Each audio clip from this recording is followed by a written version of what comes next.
This is a personal transponder. You carry this with you, and as you approach your house, your car, your bicycle, whatever, it unlocks. When you walk away from it, it locks itself.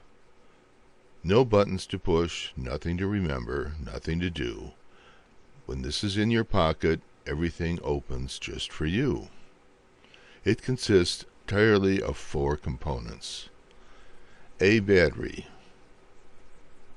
an AT-Tiny 85 chip, a vibration sensor, and a 433 MHz transmitter module. At this time, we should note that when you burn the bootloader into the AT-Tiny 85, be sure it's set for 8 MHz internal clock. For information how to get the program into the chip, check out our video on connecting to the OptiBoot bootloader.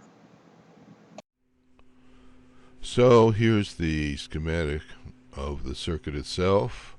We've got this CR2032 battery, coin cell type, 220 milliamp hours directly powering our AT-Tiny 85.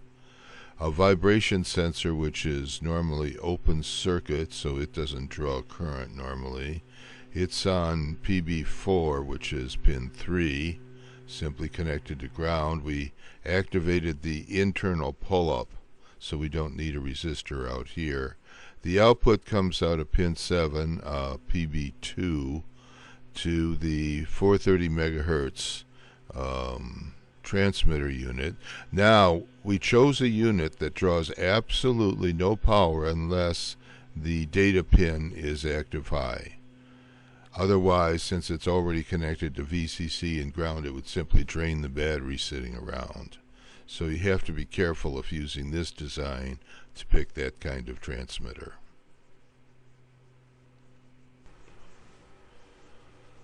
Well, here's the program. Personal code transponder for AT-Tiny 85. It does a lot of things to save battery since it's running on a standard 2032 battery, which I believe has something like 200 milliamp hours total. So what happens, it's normally in the sleep mode. If it senses vibration with this vibration sender, it sends out some single byte codes once a second for about 30 seconds. It uses some additional tricks we'll show here. It's written bare metal in the main style, if you're familiar with that at all. Here's our sleep routine. There's the main loop. So it goes to sleep here. If the vibration sensor kicks in, it comes out of sleep, does a few housekeeping commands, and then sends 25 of these coded signals, which consists of an attention command, a code command. It then goes into low speed clock mode to save power in between each of the data bursts by using these commands here. Now you may use all or part of this. For instance, you may like this whole scheme here, but you want to put your own coding scheme in here, different than the one we're using here, which is, by the way, very similar to the NEC standard infrared protocol. And that's because that protocol works with the type of receiver units that are available today for either infrared or for RF. Okay, so let's take a look at the signal we're sending. This is the kind of noise that the receiver modules put out with no signal present. It's pretty noisy noise, okay.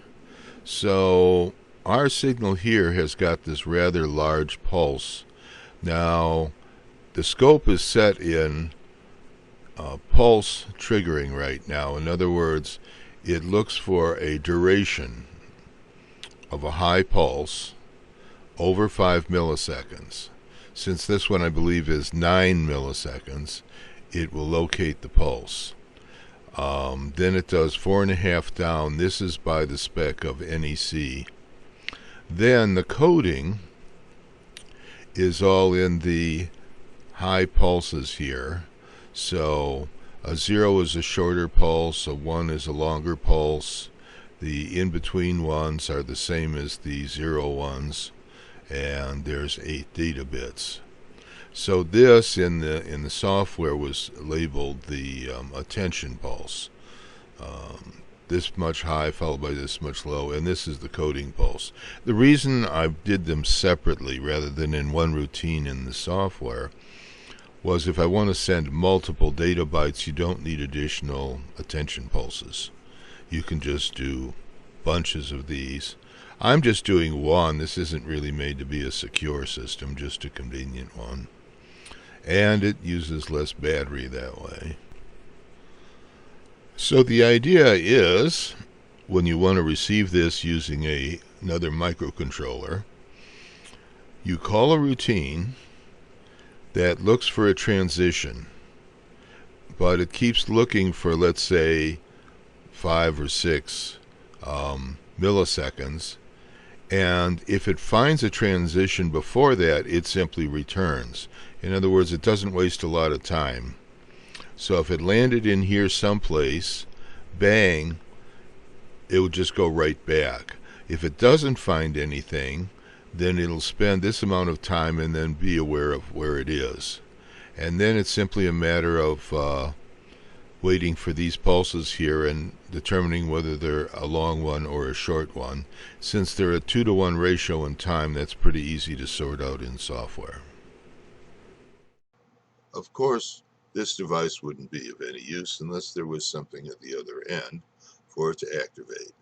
Well, we'll be covering that in future videos, so stay tuned.